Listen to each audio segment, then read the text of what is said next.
All right, so tackling Romans 8:28, huh? Got that sermon or Bible study coming I up. learned. Yeah, it's one of those verses everyone thinks they know. Right, right. So how do you keep it fresh? Go deeper than just God has a plan, which is true, but People have heard that one a lot, haven't they? exactly. This time, we went way beyond the usual commentaries. Right. Dug into sermons from churches all over. Looking for Those unique angles, the stuff that makes people actually lean in.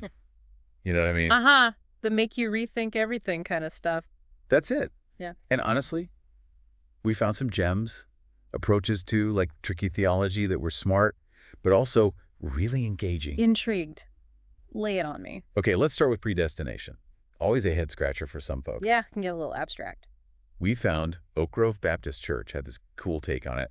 They used, get this, a lathe shaping wood.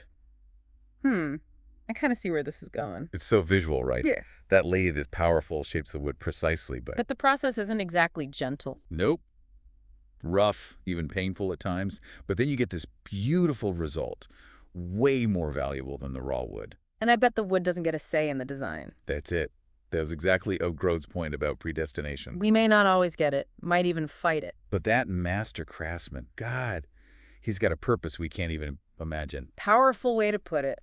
Definitely not your typical predestination sermon. And that's what we were looking for, right? Absolutely. Speaking of tough topics, Waymark Church tackled the free will versus God's sovereignty thing. Oh, yeah, the classic. Their angle, God's in control, but he doesn't cause evil. So not like he's puppet mastering every bad thing. Right. It's more that he can bring good out of anything. They use this tapestry analogy. Individual threads maybe don't make sense. But woven together? Beautiful, intricate design, and we only see our little thread. Man, that's a good one. Reminds me, we can't see the full picture. But we can trust the weaver. Definitely. Oh. Okay, from those threads, we got to talk about suffering. FBC Benbrook had this bold take on Romans 8:28. I'm sensing it wasn't about feeling comfy. Nope. They flipped the script entirely, said the verse isn't about us feeling good. It's about God using our struggles to move the gospel forward. Whoa, that's challenging. Yeah, especially these days when everyone's all about personal happiness, Big time. But there's also something freeing about it, isn't there? 100%. Takes the pressure off of us having to figure everything out. And it's refocusing on God's plan, which is way bigger anyway. That's it. And it makes suffering not something to just avoid at all costs. More like potential for growth, for sharing our faith, getting closer to God even because of the hard stuff. Exactly. Yeah. So we're seeing a theme here. Yeah. Challenging what we assume this verse is about, finding new ways to say those deep truths. And making them relevant, which is huge. And that's what makes this stuff work. It's not just repeating the same old stuff. It's getting to the heart of it, making it matter now. Couldn't agree more. And speaking of making it real, we got to talk illustration. Oh, yeah, those are key. Because some of this theological stuff, it's kind of abstract until you can picture it. Aha moment, right. Yes. We saw churches using everything, Disney movies to lazy boy recliners, to explain Romans 8:28. I gotta do the lazy boy one. We'll get there. But the creativity was awesome. Not just for show, though, right? Nope. It was about making these deep truths understandable and stick with you. Like you leave church actually remembering something. Exactly. Like Canvas Church, they use Walt Disney's early career. Getting fired, setbacks, and then bam, an empire. Not your typical Sunday school story. But everyone knows Disney. Yeah. And it shows. Even a secular story can explain a biblical truth. We've all had those setbacks, right? Times it felt like dream over. Yep. But Disney's story, it's like those failures don't define what God can do. And that ties right back to Romans 8:28. It's not about having a perfect life. It's trusting God can use anything for good. Even, or maybe especially, the messy stuff. That's it. And sometimes it's those messy parts that really help us grow. Oh, totally. Like spiritually. Yeah. Covenant Baptist Church, they went deep on suffering, brought in some serious thinkers. Oh, I saw that. C.S. Lewis, John Bunyan, and Spurgeon shows his whole wrestling with suffering. It's not new. Nope, been going on for centuries. And those guys, they've got some insights for handling the tough questions. Like Lewis, in The Problem of Pain, he's saying God doesn't waste our suffering. Right. Uses it to refine us, like get closer to him. Like how they purify gold. Right. Got to burn away the junk to get the good stuff. Exactly. And then there's Bunyan, Pilgrim's Progress. The whole Christian journey is trials, but there's a glorious ending waiting. right. Life's not easy, but those struggles, they make our faith stronger, Ready for eternity.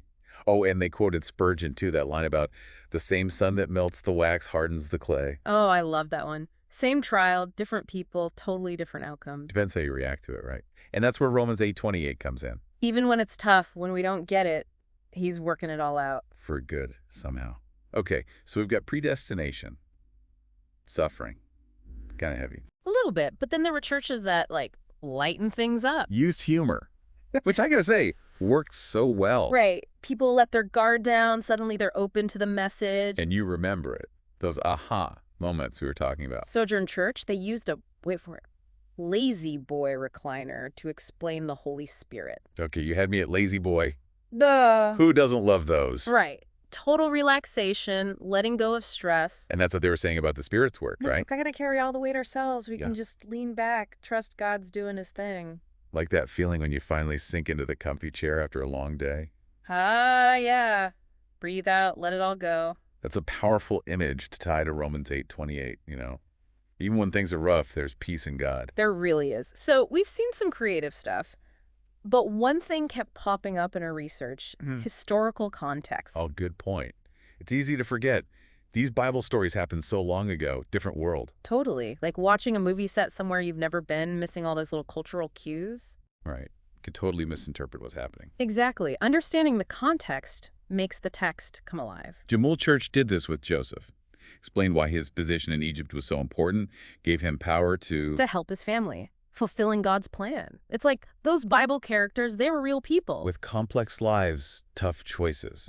And we get to learn from them. Absolutely. Bethel NJ, they did this with Daniel. His name, it means God is my judge. Foreshadowing. Right. Suddenly, it's not just a name, it's his belief. Powerful stuff. And Life Church tackled Ruth. Leaving Moab, following Naomi, that was a huge deal culturally and religiously. Not just some personal choice. She was going against the grain. Makes her faith even more amazing. Right. Okay, so much to unpack here.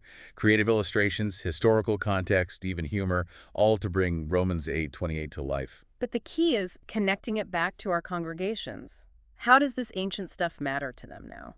Menlo Church used a N.T. Wright quote. I loved it. God is working, even when things aren't working. Ooh, that hits hard. Encouraging for anyone struggling, you know? God's not limited by our circumstances. He's moving, even when we can't see it. Always weaving those threads, like Waymark Church said. And that's when that lazy boy image, resting in the Spirit, it's so comforting. Letting go of the control we think we have. And realizing we don't need all the answers, like those vineyard workers. Just gotta show up, do our best, and trust God's grace covers the rest. This whole deep dive, it challenges that whole American dream faith. The one that says, be good and God will make you rich. But Romans 8:28, it's a different kind of good. Inner transformation, becoming more Christ-like. Like that C.S. Lewis quote, glory being fame and luminosity. It's not about what we achieve, it's about reflecting God's light.